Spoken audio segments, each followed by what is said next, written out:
hates being late. It gives him angina. And yet I am zen about it. I know you are. You have no control. You're just muting yourself. Oh, and we're live. It is Friday, July 29th. That works now, Alan. 5:04 p.m. It turned over while I was yelling at Alan about his microphone. We are not allowed to have fun anymore. Alan Rozenshtein isn't allowed to have an appendix. Unclear whether Trump will have an indictment. Or an appendix. Friday night cheese night. Or an appendix. Yeah. Wow. Okay. That was good, Kate. You did well. All right. We're gonna start with really important appendicitis questions, Alan. Because Alan, for those of you who don't know, Lawfare senior editor, professor of law at the University of Minnesota, the first ever Lawfare student contributor, as we call them, the Cubs, and perhaps most importantly, I don't know if the father, the godfather, of the Lawfare podcast, which was created 12 years ago in Alan's apartment, lost his appendix this week. I gave it up voluntarily. Yeah. Call that abandonment in property law? Yeah, I think it was adverse possession, actually. All right. My question, first appendicitis question. Are you now the world's biggest enthusiast for laparoscopic surgery or only the second biggest enthusiast? Well, I don't know who'd be the first biggest enthusiast.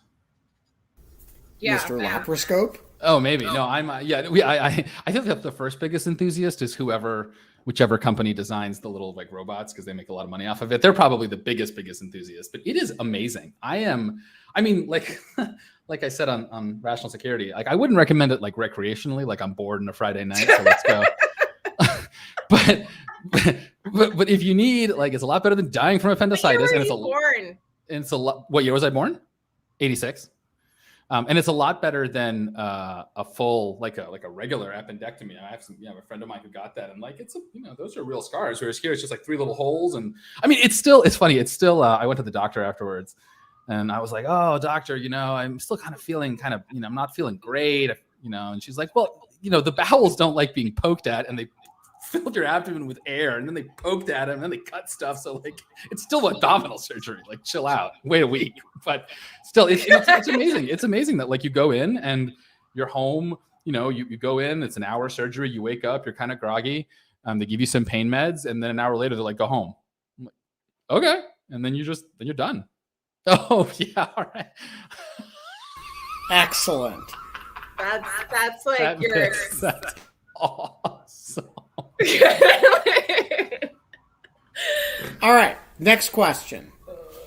How would you feel about having your appendix removed with this?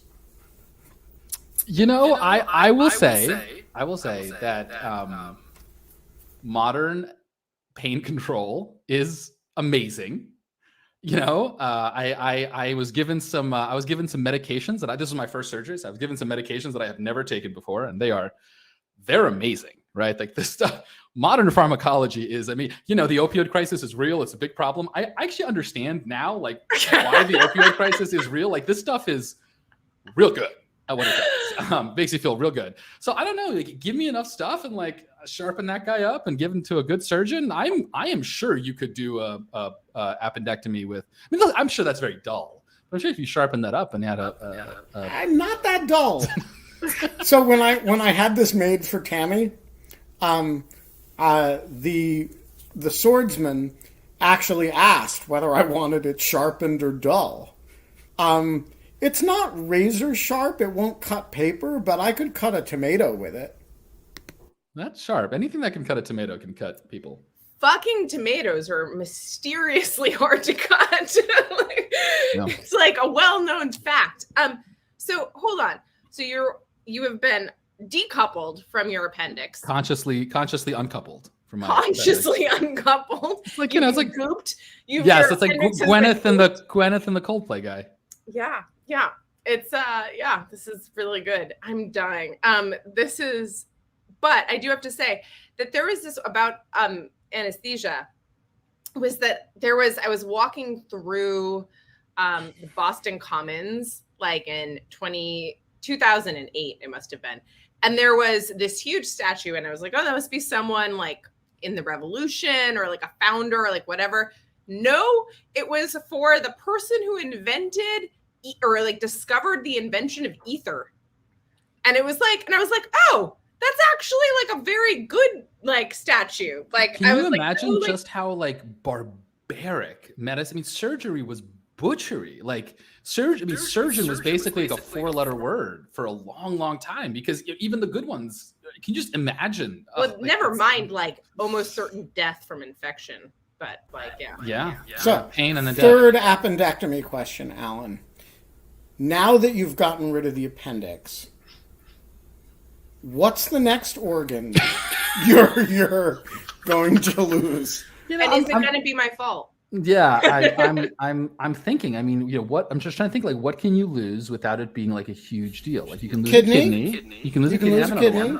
You can lose a surprising amount of your liver, and that will grow back. You can lose a lot of your brain. You can lose a lot of your brain. You can lose a surprising amount of your brain. That is one eye, I not the biggest problem in the world, as long as you walk like forward, going like this. Yeah, lose an eye. You can lose your thyroid, I think, and replace that with stuff. You can lose one lung. I mean, there's a lot you can lose. I mean, I don't really want to, and people who have lost stuff, God bless them for keeping on going, but that does seem like a bummer. So I'm okay. I'm pretty happy with. I'm just Kate, what organ are you most eager to part with? Oh, my left breast. No, I'm just kidding. What do you have against lefty? Is this like all nothing? No, it's an Amazon reference. It is, yeah. Thank you. Thank you. Oh, because of the bone marrow. I just kind of. Is that the reason? Yeah, I guess that's right. Also, because it was badass. Yeah, and so I don't know. Like, I don't really like. One of the things that I think is super interesting about, and actually I just heard a really interesting story about like the algorithms behind organ donation and how they decide who gets organs based on various types of like actuarial data, basically. That there is this, I've always been really interested in the idea that people really don't understand that you can lose one kidney and be very, very functional. Like that there is almost no kidney disease that is bilateral, unilateral, like that it always impacts like both. And so like, you're never going to like, if you need 2 kidneys, you need 1 kidney. Like, it's like, Do the algorithms punish people who only have 1 kidney? Is that why you mention it? Or are they like? Oh no, I just mean that I mention it for a couple of reasons. One, I think about organ donation a fair amount because I teach it as an example whenever I do property. So like I talk about talk about the idea of like organ donation and the fact that we don't consider it property and like what that costs us. And then kind of force them through all of the different. I didn't realize what a neoliberal shill you are, Kate. My goodness. Really have my moments, Alan. Like, spoken like takes one to know one. No one ever mistakes me from being of the left. So it's like I was like, that notorious lefty Alan Rozenshtein. Wait, no, but. So, Kate, do you believe that you should be able to sell your organs, and do you believe that you should be able to steal and sell other people's organs? Well, I think that is actually specifically why, like, the second question is one of the main reasons why we don't allow the first. And so like that is, and so like I guess my answer to the first question is no, because I think the second is so terrible and dystopian. I kind of do, and you're not gonna. This is really gonna ruin my neoliberal shill credit. I believe there should be a very well-regulated market for such things if one was to exist, but certainly not like some type of like open market type of thing. But I play with this because I play with it, and then you like do other things that are not kidneys, like you do things like gametes, and then you force them, like the kids, to think about bodies. Like, well, don't we do that anyways with women's bodies in the sex trade? And like, there's all of this kind of like moral complication of all of this stuff. Or men's bodies in when it comes to really dangerous manual labor, right? Like it's very hard to start drawing these lines. Or NFL, like anything, yeah. right? Like, so any of all MMA of these stuff, yeah. There's plenty of there's plenty of playing with it. So I do think about this a lot. And I think that it's a really hard thing to say no to a market for organ donation, because it would almost certainly increase the supply of life-saving organs and save people's lives. Like, it is like a near certainty. And that would and then you read Never Let Me Go. Oh God. I will say the organ issue is one of the things that has made me, and I'm gonna piss off a portion of the audience, or I don't know. The organ issue is one of the first times I became skeptical of bioethics as a field. Not because individual bioethicists aren't, really smart and thoughtful and stuff like that, but because the idea that there could be a professional cadre of people whose job it was to tell us the objective moral truths on these issues, when it is so clearly just a matter of trade-offs and people choosing along that axis, right? Yeah, but it's totally fine. I don't think that bioethicists believe that hopefully they have enough humility to not think that they have all the answers. I mean, I think like an omniscient bioethicist just sounds like God to me. Well, I think that the good ones do, but like I would guess. I'm actually curious, but I'll say my hypothesis, and I'm gonna pull a Herman Cain and say I don't have any facts to back this up, but which rest in peace. The rent is too damn high. I know that wasn't him, but that wasn't him. I know it wasn't. No. Herman Cain was the Afghani Standy Stan. Uzbeka Becca. There we go. Black Walnut, as he left to call himself. I know, I liked him, and then all the sexual assault stuff came. So that was bad. So I don't really like him, but he was certainly very entertaining. So then we sold his organs. Yeah, no. I mean, I would imagine that I would wonder what I would hypothesize that bioethicists are, as a general matter, against organ donation because of the coercive effects on poor people, right? Which, to be clear, is a perfectly good reason to be against organ donation, but the idea that that is going to be the consensus position of a professional organization whose job it is to tell us the right answer on ethics is what I find very frustrating, because of course the flip side of that is how many tens of thousands of people die waiting for organ transplants, et cetera, et cetera. Yeah, but this is another thing. Like a lot of times this is the first moment for a lot of students, at least in my class, that they've thought about these things critically and kind of played with this. And so that's why it's so fun. And you say something like, how much does $10 mean to you? How much does what the fuck are you doing? Very gently and carefully placing the broadsword. I was removing the broadsword from the range of Misha's tongue. Because he was licking the hand with which I am holding the broadsword. And that seemed like a bad idea. But I was just going to say that, that's another great moment in property, which is by the way, you cannot teach property without tripping all over neoliberalism, and markets. That is the nature of, the whole point of it is to bring it up and to kind of bat it away, or raise it as a specter that they don't want to bat away because they're neoliberals themselves or whatever. But just generally, I think that that there is a, bringing up this question of $10 to you versus $10 to Elon Musk is wonderful, because it puts all of torts into perspective too. It puts all of it puts a lot of things into perspective. And so,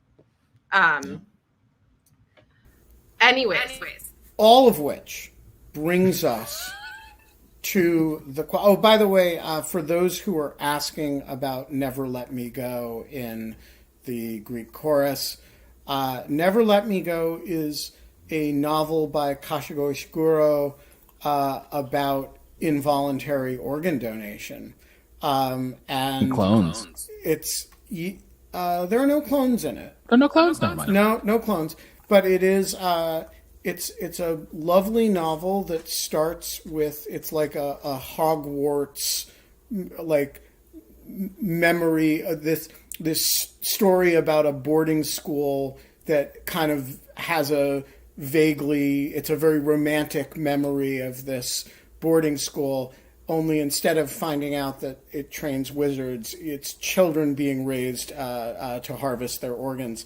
And it was made into a spectacular movie. Spoiler alert, Ben.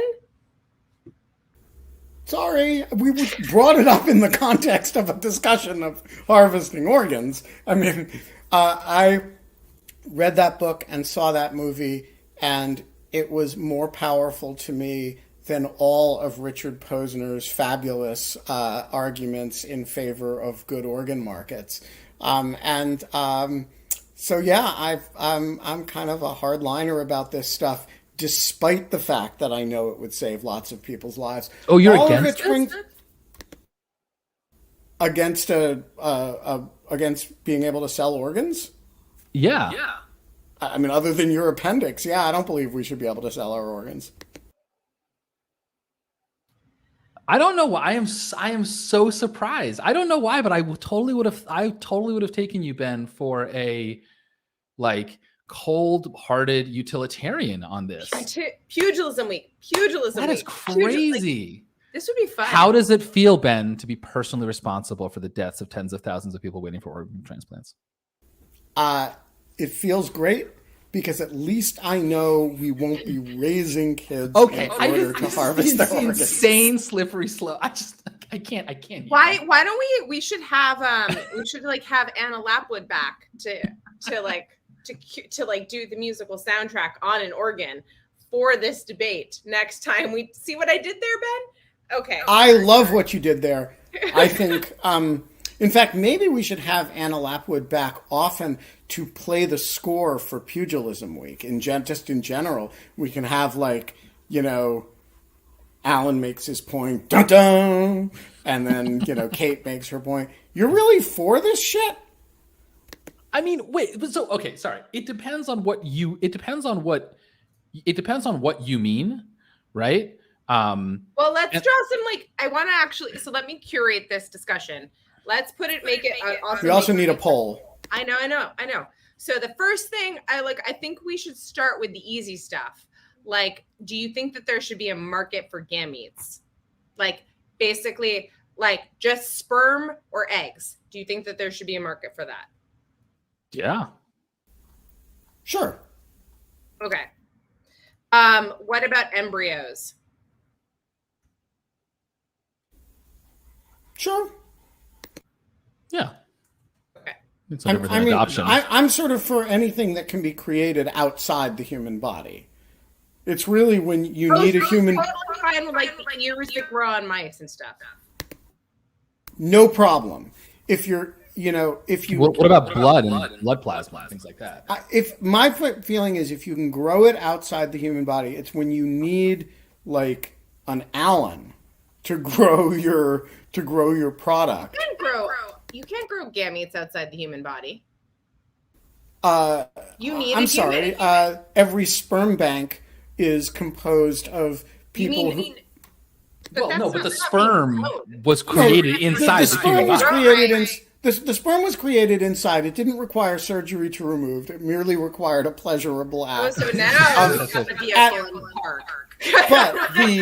But the embryos are created outside the human body. The embryos are created outside the human. That is true. That is true. We don't call them test tube babies for nothing. Oh, can I just say I think the problem is that we take this very binary view where either we think that we have to be able to, everyone should be able to sell everything, and so if you're which will lead to poor people selling absolutely every single organ they have, up to and including death potentially if they need to help their loved ones, right? That's the kind of the horrible dystopian world, right? Totally fair. That's bad and scary. And then if that's not what we want, then we have to button everything down, and we have to, you can't sell even stuff like blood and plasma, which is stuff that people can absolutely sell in a perfectly healthy way routinely and can be really helpful, and can, because we don't want to do that because then there's a slippery slope. There's got to be some intermediate ground where, the more, like, if it's a matter Does of it grow back? the less it grows back, and the more the ability for the body to regenerate. But like, okay, so here's a great question. So let's do this. So blood, should there be a market for blood? There is a market for blood. To be clear, you can get paid for certain blood products. Yeah, just like you can get paid for sperm donation, which has worked out really well for a lot of people who are now suing sperm banks. Including one of my very best friends. I don't think I've shared this story, but like, I'm not going to like share anything about my friend, but one of my very best friends was created with a sperm donation. And it turns out that they are one of 16 siblings that were all actually fathered by the obstetrician that that donated the sperm to the sperm bank without saying so, and they all look exactly like him. It is a huge court case right now. It is ongoing, but it is insane. And like, yeah. It has been on the plus side. My friend has now discovered that they have lots of siblings, and it's been really lovely. And they all get along really well, and it's been kind of great.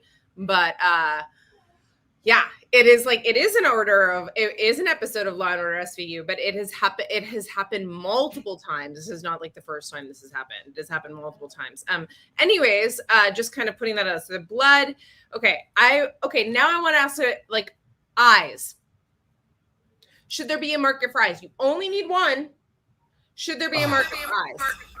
No. I feel like honestly, I feel like this is one, I'm going to be really boring and say I feel like this is one of these things where you need to do empirical research, right? This is like I think this is one of these questions where you have to look at empirical research on what? By a poor person's eye. Hear me out. No, I'll explain. Right? I think this is one of these situations where you have to actually go and you have to look at what does the supply look like? What does the demand look like? What is the psychological profile of people, right, who are considering donating eyes? Like this is my point, right? Like my point is that once you've gone from a really high level, staying at the super high level is actually not that helpful when you're talking about medical procedures and specific market exchanges. You have to look, and it may very well be that you look at it and you're like, I don't know, the eye thing is like the only people who are going to be donating eyes are really poor people who are only donating eyes because like they're in horrible straits, and then they're still going to be poor, but they're going to have one eye. Well, and like, if that's the case, it's just not worth it. Here's the other problem, Alan, is that like, this is like a really interesting thing is like, this is why there should be, I'm sure there is like some exhaustive multi-factor balancing test about how we think about these types of things. But one of the other things that makes me not care about I like creating a market for eyes is like, it is life improving to have eyes, but it is not actually life like necessary to sustain life. Like you can function and be a person in society, although you will, without any eyes. And so like, you can also be a dog in the Klonick household. She's doing so great, by the way. She's like, I'm much so better. glad. I'm so glad. But anyways, this is my no, eye transplant is absolutely a thing, Pauline. Eye transplant. You want to know how I know this? Speaking of Law and Order, there is a eye bank that is in New York City that like Lenny Orbach or Jerry Orbach, who has played Lenny on Law and Order, like one of the original Law and Orders, donated his eyes after he died to hey Gergie, you have one eye? How's it working out for you, Gergie? He only fell off the deck that one time. Yeah, Gergie, I mean, he gets along okay, but I gotta say, he walks into things all the time. He is not a walking advertisement for having one eye. No, gurgles. You want to know what I think about people not wanting to donate one eye? I also think that there would be an ick factor. I think that we don't want to watch people walk around with one eye like knowing that the reason that they are walking around with one eye is because they were too poor and sold it for drugs. I think that there is like literally like this kind of like moral uncomfort, like moral crumple zone that we have that like we're uncomfortable with. And I think that's right. But I think that part of being a sophisticated society is that we move beyond those instinctive moral intuitions of disgust and purity. I mean, like, you know, it's you know, for those who are interested in this kind of stuff, I mean, I still think that maybe the single most interesting, at least for me, the most kind of illuminating book on moral psychology is Jonathan Haidt's something crap. I actually want to look it up. It's really Jonathan Haidt. No, I know what you're talking about. Moral foundation. There's a book. This book is called something. But I want the audience to know because it's a really The Righteous Mind. The Righteous Mind. I'm gonna put it in the chat. I thought you were going to say seeing like a state, and then I was like, that was Scott, and that's like would require both eyes. So. Yeah. No, I think we should have. I think I'm okay with an eye market as long as it's appropriately labeled. So I think the So you need depth perception in order to buy a poor person's eye. As long as we're like truth in labeling, I'm okay with it. I just think, you know, if the rich are going to buy the poor's eye, they should have to face what they're doing. All right, we got to shift gears because we were going to start this show and make jokes about Alan's appendectomy and then switch to workshopping Alan's thinking on the wisdom of indicting presidents. I'm going to keep dropping things in the polls as I work my way up, as I do with my students. To like various types of things, and I'm just kind of interested in people's moral intuitions. But yeah. I also, just to be clear, I'm not backtracking. I'm being sarcastic. I think the idea of selling eyes is really gross. I'm against it. But I do think anybody who wants to sell an eye, we can remove it with the broadsword. It's got very King Lear. It got very King Lear out. Vile jelly. All right, Alan, the floor is yours. You have some questions about the wisdom of indicting presidents. You wanted to workshop it with Kate and me in the Greek chorus. Go for it. Yeah. So Jed Sugarman, who is a law professor at Fordham and is like one of the best historians about executive power, he and I have kind of independently had a road to Damascus moment throughout this January 6th committee. You know, previous to it, we were pretty skeptical about the case for prosecuting Trump. I mean, neither of us like Trump, but we were just very, very skeptical of it on like on First Amendment grounds and on other grounds and stuff like that. And then a kind of combination of the committee generally, and in particular Cassidy Hutchinson's testimony, which was really explosive, and especially the part about the magnetometers and all of that, that changed our minds. And so we wrote a piece for Lawfare like a couple of weeks ago, laying out what we thought was the legal case for prosecuting Trump, assuming that everything Cassidy Hutchinson said was true, which I think it is, and it could be proven in a court of law, like all those evidentiary caveats. And our kind of view is that, you know, now there's enough to say that he didn't just talk, he kind of planned, and there's probably some incitement stuff. There's like a real legal case here. Okay.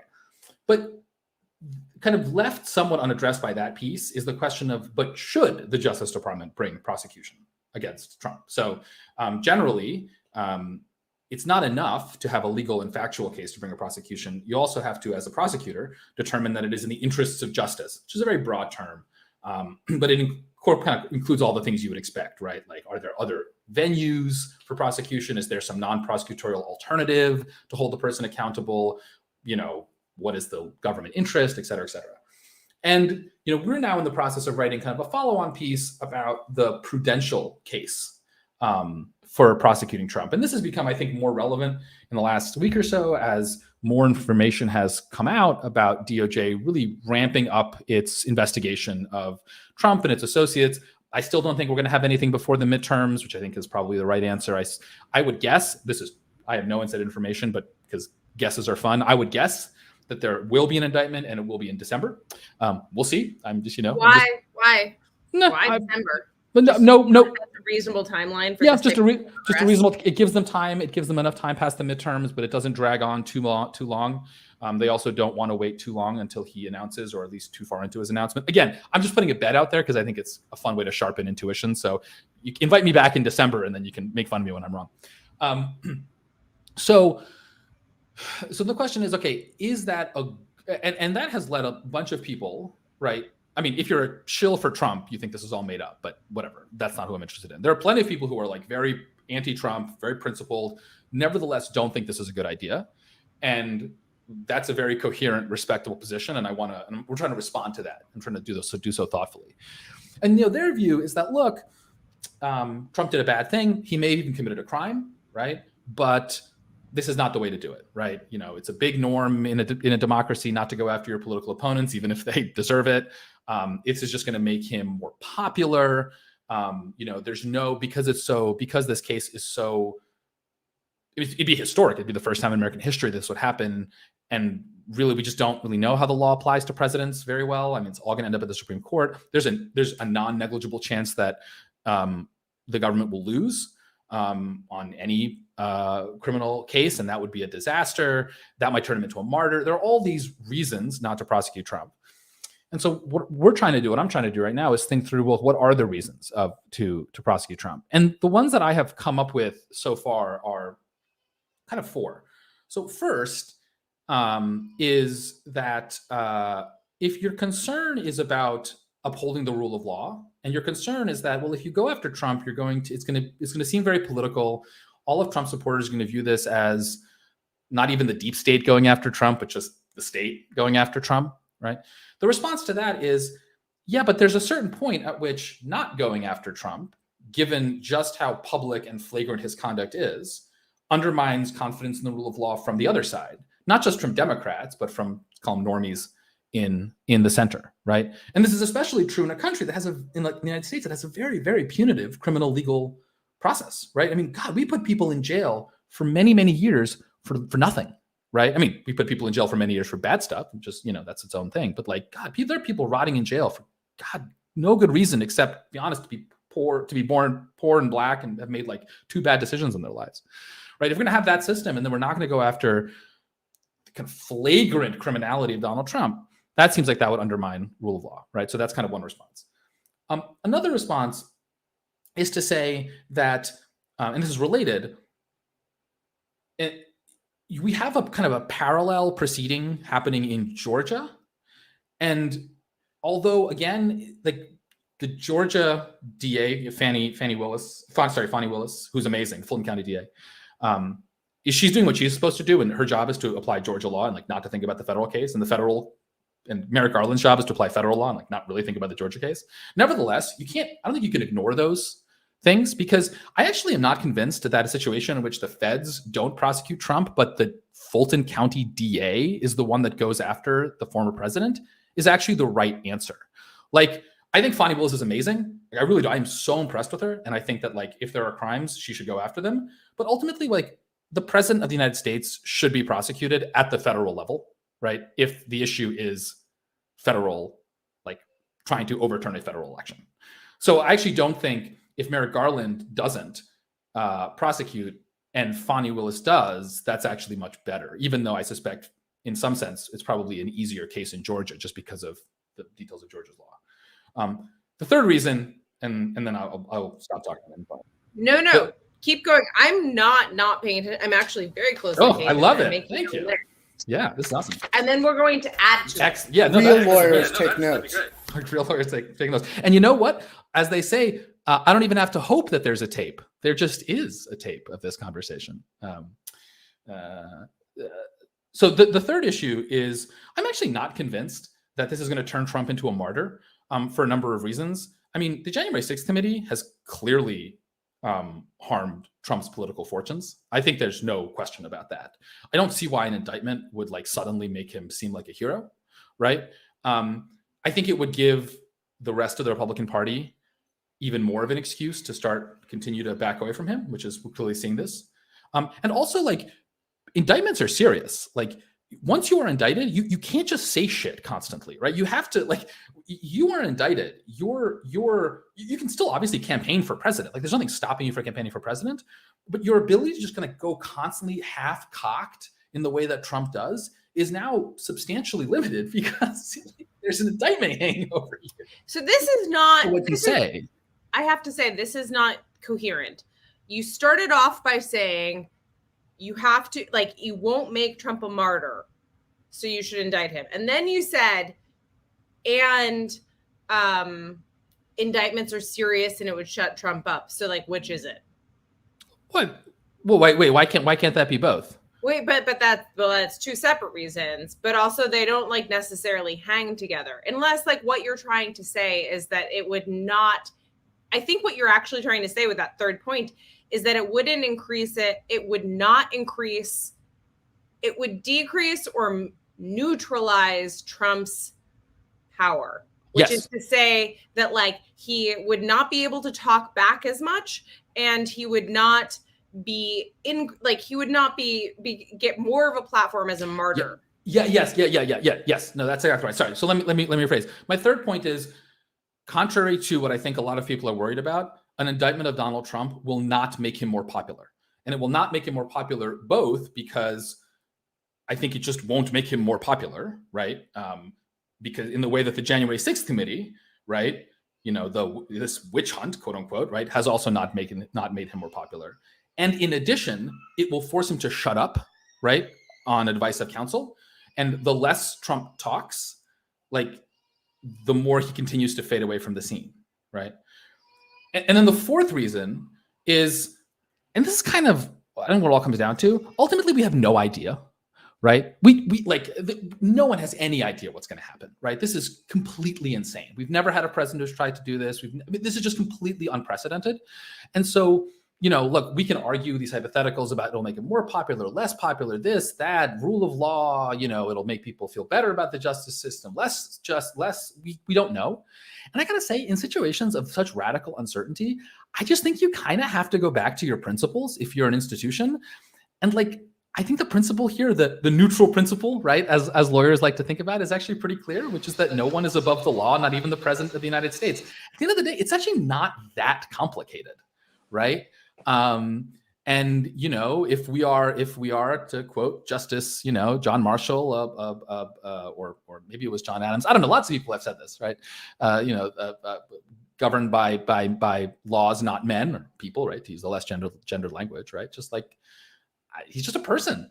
So I don't know. That's my four-pronged argument for. And I just want to be clear, it's not my argument for prosecuting Trump, right? At the end of the day, like, a prosecution is a thing that happens in a courtroom according to rules of evidence and, exhibit lists and stuff like that. And so, like, I'm not in a position to know what the prosecutors know and if they can put together a case. But, like, assuming that, like, you could put together a case in, like, the standard way you put together a case, I don't see the argument. I don't see the argument against it. And, I will notice one thing that I found interesting. And I think this one thing I found really interesting is, when you look at the American Bar Association ethics standards for prosecutions, it says, to bring a prosecutor should have obviously, like, a good factual and legal case, and it should be in the public interest, right? When you look at how the U.S. Attorney's Manual, which is the Department of Justice's internal rule set, writes it, it's a little different, actually.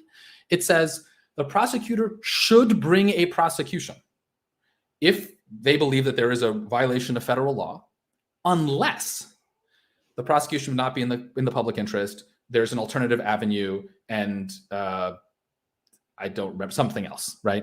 And so there's a presumption, at least in the Department of Justice, that where federal law has been broken, you prosecute unless there's a reason not to. And to me, like marijuana. Yeah, I mean, well, I'm just saying, to me, that tells me that the presumption is on prosecution, and because I don't think there are, like, the arguments against prosecution are that strong. That's kind of why it's like, well, federal law shows prosecuted, and federal law was broken. That's what we do. I think you are missing at least two of the strongest arguments in favor of your position. And moreover, I want to attack the premise of the piece a bit. So it seems to me the strongest argument for it's not an argument for prosecution. It's an argument against non-prosecution. So assume there's a case that you would otherwise prosecute. Should you refrain because he was the president, because it could be divisive, because it seems to me you have to start with the idea that if you take that position, that you cannot indict him while he is in office, because you can't, and you then should not indict him when he is out of office because of some observance of a norm, you're effectively saying that the president is in fact functionally above the law. Now, I don't see how that's a defensible argument. And so I start with the assumption that the hard version of the alternative thesis simply has to be wrong. Especially because, by the way, the impeachment clause addresses this question directly. It says, prosecution after an impeachment is not foreclosed. It's explicit on this point. And so, yeah, that's supposed to address, I suppose, just the double jeopardy component of it. But that assumes that you are going to want to actually bring a case. And so it also I start with historically a period in which people could be massively corrupt, and like a type of like leader that we are like of the Andrew Jackson like caning some like kind of like variety, that like that was like a contemplation that they were like actively like thinking about. Sorry, Jed would make this point if he was here. So I mean, I start with you start with the sense of are you real to the person who would argue the other side of this? You have to start with the sense: are you really saying that the only remedy against a criminal president is political criticism?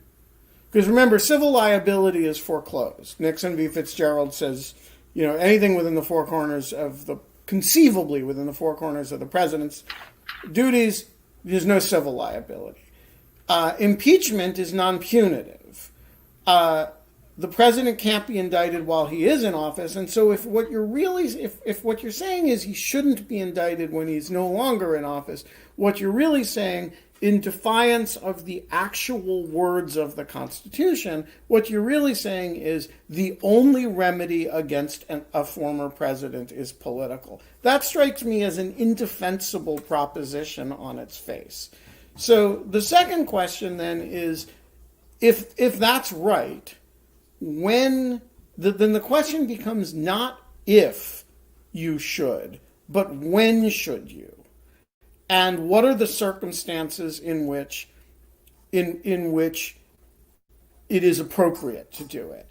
And it seems to me the answer to that question, and this is where I disagree with the entire undertaking of your piece, the answer is that question is inseparable from the merits of the criminal case. So I believe that Donald Trump undertook a course of action knowing and intending that it might result in the death of the vice president. That seems to me a shit ton of an aggravating factor. If the facts bear that out, I would say the president intending to kill the vice president strongly pushes in the direction of the propriety of an indictment, even if the indictment is for something else. Was he trying to overturn the election? Yeah, he was also trying to get Mike Pence killed. And I think that's kind of the sort of aggravating factor that will always lean you in the direction of bringing the case. And so my question is to you, Alan, is this set of inquiries really severable from the question of the merits of the underlying criminal case itself? These are supposedly prudential public interest concerns later, but can you evaluate the public interest in bringing a case without an examination of the merits of the criminal case that underlies the inquiry? No, I don't think you can. I guess I'm a little confused. So is that last part I guess so totally clear? Like the president intended to kill the vice president? I don't know that I would think. I think the president was certainly. I think he wanted to fuck around and find out, but I don't know if he intended to kill. He was approached. If you believe the 1-6 committee, he's approached mid riot, saying, "Hey, they're trying to hang the vice president." And Mark Meadows reports he says he thinks Pence deserves it, and he doesn't want to get involved. He's really content to see Mike Pence killed. Ben, I agree with you. I guess the thing that I don't understand is why do you disagree with the premise of the piece? Or how do you understand the premise of the piece? I think there's like some disagreement that I'm not. Like you what are we beefing about? It's not like you do disagree with the 4 things that he laid out, because I have these sheets. Wonderful. I love this. I don't disagree with the piece to the premise to the extent that the premise is arguing. Like, I disagree with the idea that there's this, like, assume you have a case, should you bring it? People are saying no, you're saying sure. I think what I would say is the way I would formulate it is the hard case no is indefensible. Like, and you don't need those 4 reasons it's indefensible because it leaves you without a remedy against presidential criminality. But why is there also not, I mean, one of the things that Alan does not explicitly state in this argument that he's formulating are the politics, which is like the main thing that I've been thinking about is like, how do we keep this sociopath from running again? And like, one of the ways that we do that is by prosecuting him. And like, that's a political argument. And maybe we put that at the very bottom of the pile. But I think that there is actually like, I don't know, does that have a place on Alan's list? I don't think it has a place on Ben's list. Ben's list is much more explicit. If you've done criminal activity, and perpetrated criminal activity, that is enough. That should be enough to make for a criminal process. Like, right, Ben? Am I correct? Like, you think that basically it should be like a 1 bullet, not 4? No. So what I would say is the argument against the hard position, you should not indict a former president, does not require this 4-part thing. It just requires we can't be without a remedy against criminality in a president. And so that's an indefensible position. Then it seems to me you're mixing that question, which has a very simple answer, with what are the components of the argument against you almost never should do it? Against more like the argument, sure, why not? Why not just, err on the side of treating it like any other criminal case? There, I think I agree with you, and I agree with your 4 criteria. I would just add to it that that's in the context of asking the question, when should you do it, not in asking the question, should you not do it?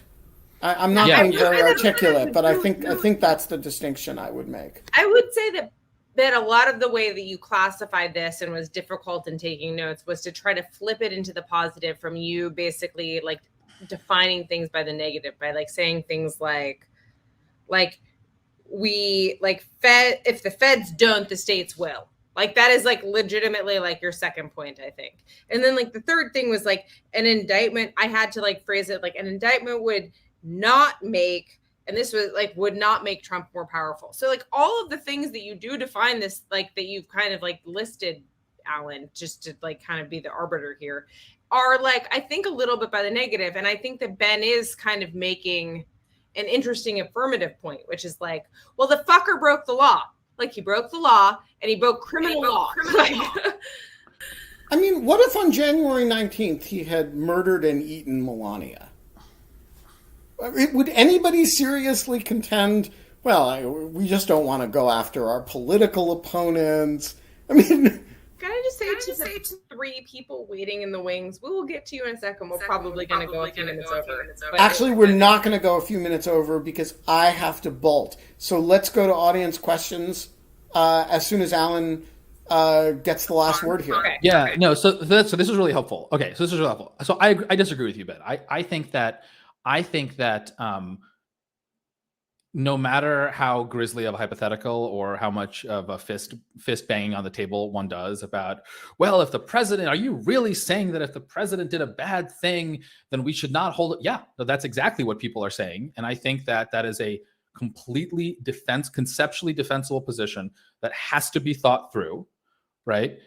Because none of us, I think, should be believe, the old saying, right? Let the heavens fall, but justice shall be done, is to me a deeply unattractive way of thinking about the world. I think it's childish. And so I am actually totally happy to consider letting horrible people, right? Whether it's Nixon or Trump or I don't know, pick some 20th century dictator, quietly go off into the sunset and avoid accountability for the greater good of politics, et cetera, right? I think it needs actual affirmative responses, which is what my piece is trying to do. And I think I have those affirmative responses. Okay. I think this is helpful. Yeah, so I guess then we actually do have a real disagreement I think here. we might. If I were writing your piece, it would be like, oh, come on the hard version. The soft version is what I take to be Jack Goldsmith's position, which is conceivably, yes, in practice, you should really err on the side of not doing it. In which case, I think these four are a very good articulation of the response to the almost never thesis. We are going to go to audience. Hi, everyone. Ben, I've missed you guys. Some of you haven't been here for a while. Ben, if you have to bolt at 6 o'clock, that's totally fine. I will just kind of let these questions and let Alan, is that okay? Yep, I will. I may duck out at 6 sharp, and you guys should go on as long as you go on. Is that okay, Alan? Great. Awesome. Daniel, I loved your question. We'll start with you. So I guess I'll broaden my question and also ask the specific question. Broader question is, what's the DOJ's flip strategy in investigating Trump? And then the kind of semi-serious, semi-unserious question is, which members of the Trump family should DOJ try to flip? Yeah, it's an interesting question. I don't know. Well, okay. So let me. I'm also start. interested in Ben's answer here. Yeah, I think Ben is probably actually better placed to answer it than I am. I mean, I will say very quickly, I'm not sure that DOJ's family has much, if any, exposure. Trump's family has much, if any, exposure here. Nor do I think they should. I mean, I don't like them, right? They seem unpleasant, but they don't seem particularly involved, and I'm not a big believer in holding people accountable for the sins of their fathers, literally. So I'm not sure there's a big family thing here. In terms of the flip strategy, I mean, you got to assume that Clark and Eastman, right, are part of this because they're clearly about to be indicted, and they're the ones that are giving Trump advice and planning on what increasingly appears to be one of, if not the central focus of the DOJ investigation, which is the false electors conspiracy. So that's what I would say there. I agree with that. I think, look for a Clark Eastman indictment. There's clearly some, I think Meadows may have some exposure. Giuliani certainly, I suspect, has some exposure. And there are a variety of other characters. Basically the more people are in meetings, the more interesting they are, and The more there's taking power, the less interesting there. Yeah, and so I generally think you want to avoid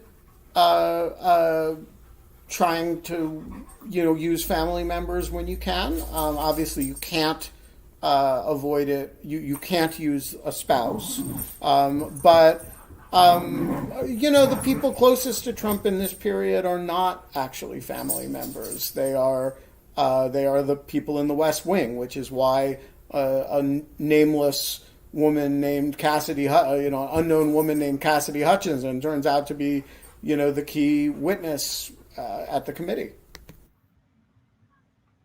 Let's go with Tom. Nice to see you, Tom. Hey, nice to see you, Kate. Okay, I've sort of missed you, to tell you the truth. Alan, of course, I communicate with Jed quite a bit, and, let's get to the point. How long would a case, let's say Garland is bought in on the cast, okay? He said, this woman's believable. It's like YouTube, okay? You switched. All right, now, he brings a case at some point. Okay, this case is not going to be resolved like a traffic ticket, right? So my projection is that it goes beyond the November 2023, okay, or what is it, 2024? I get confused in the exact year. Trump's elected. It's just, I know it's apocalypse. What happens to the case? That's a great question. Really good question. I mean, we're pretty much uncharted. Fuck if I know. Yeah, like, exactly. No, that's not a scenario that it's like, oh yeah, let me flip through my law book and exactly. What happens when president? It's easy. It's easy. You open the Constitution to the part where it says what you do, and you just read it. Yeah, I mean, no, that is. Look, I guarantee you there is someone in DOJ. I mean, I don't know if there's someone in DOJ doing that yet, but if it comes to an indictment, there will be someone whose job it is to figure that out. And, I think this is. God, I'm so glad I'm not like an Office of Legal Counsel and having to do this research right now. Or I think it's actually interesting. It's interesting. In one sense, the question is almost apocalyptic because it would just be a constitutional crisis of the big kind to have a president who is either on trial or literally been convicted for a crime be president.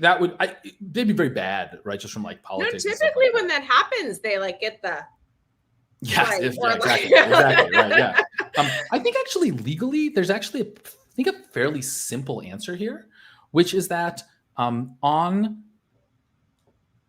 that's actually an interesting question. Actually, maybe that's not true. It's what if Eugene? I mean, the closest we've ever come to this, I guess, is Eugene Debs. Debs, I was just right. That.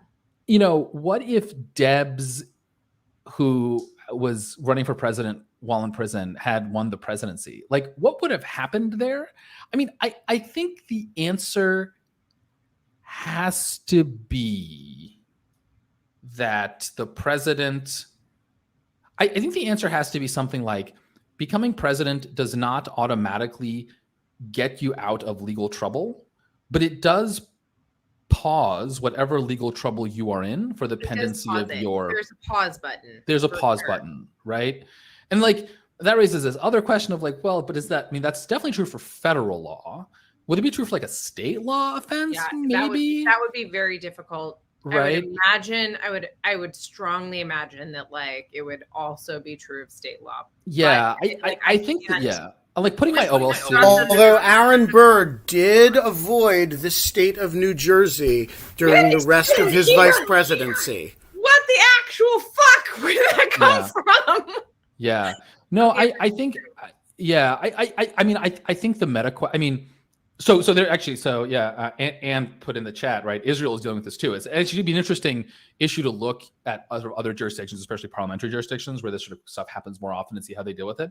My kind of instinct is that the answer would be everything is paused for the pendency of the presidency, then inevitably he pardons himself, and then we have to like figure out if that's okay.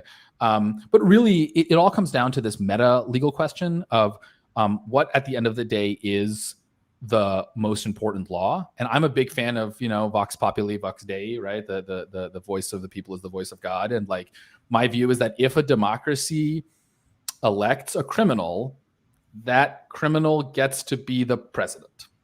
And like, we have to pause that person's criminal punishment during that. Like, Great. but at that point, like, we have bigger problems, I think, actually. And so I think the playbook has to just be thrown out. We have to wrap the show in the next 6 minutes, ideally, because I'm starving. Yep. And like, but also Auntie is like sitting in the dark in like Finland. And so, hi, Auntie. It's been a minute. It's so nice to see you.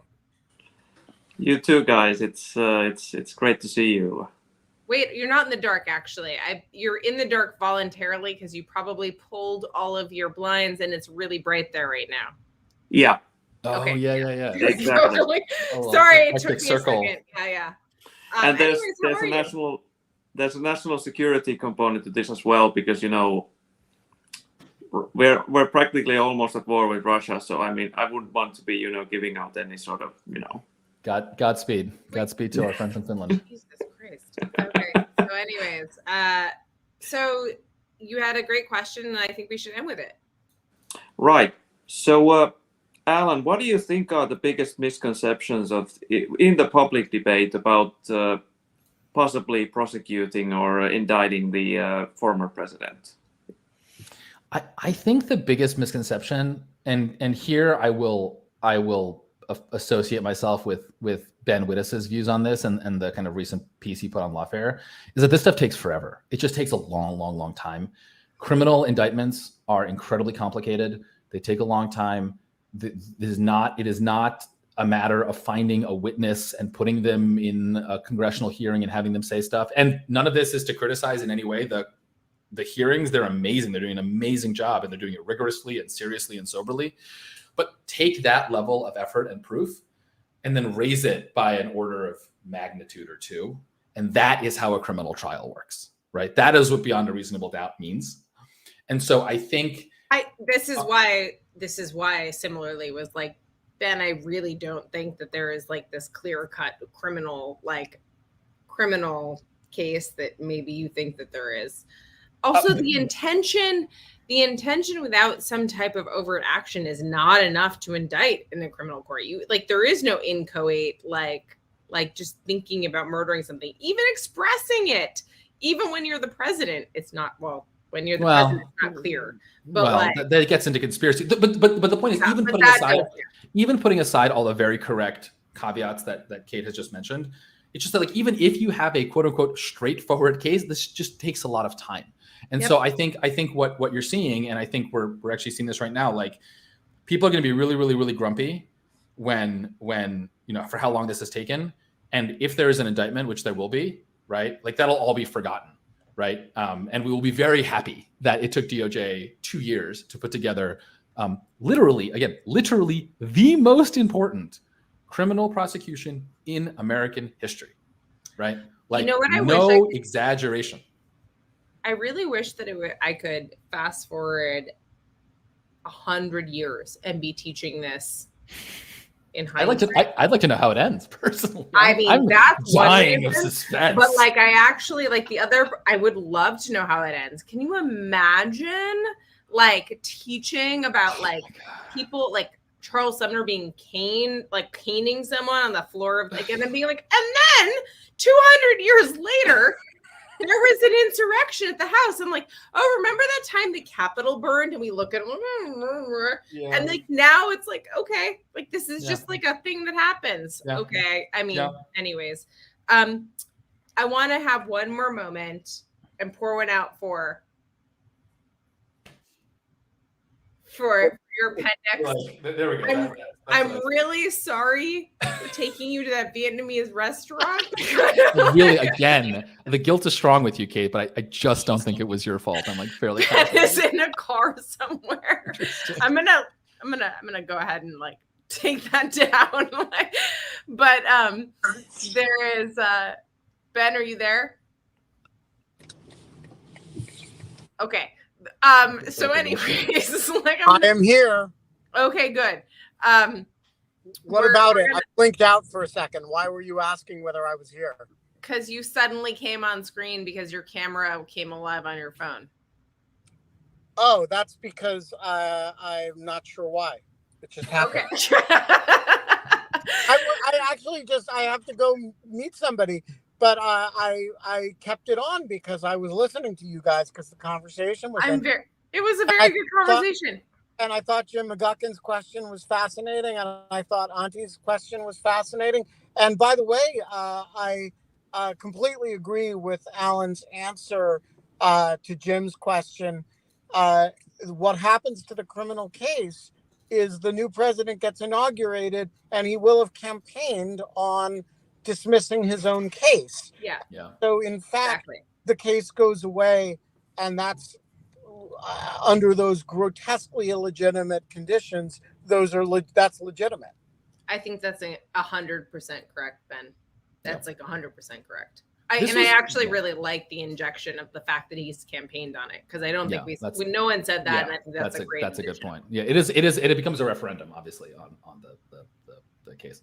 This is awesome. Thank you so much. I need to come. I love this idea of like workshopping a piece in this wonderful audience. This is like actually really this audience is bar none the best audience when they're not stalking you, and which none of the people in the crowdcast are, and Ben and I are like, like mostly jocular hosts that like take your ideas seriously. I want to say that just like by pure listicle standards, yours is much longer than Ben's. It's just like, but I'm going to put this all in an envelope and mail it to you along with this, which is this I want. Like I want that physical copy. You'll get it. It's on its way. But this is all to say that we will be back on Monday. It will be will it be a new month? Yes, it will be. It will be August 1st. It will be probably not much will have changed politically. Except that there were sunflowers planted at the Russian embassy. Guys, if you are in the Washington area, please come 10 o'clock a.m. to the Russian embassy. Those motherfuckers, and that is a technical term of art, killed our sunflowers. Wait, seriously?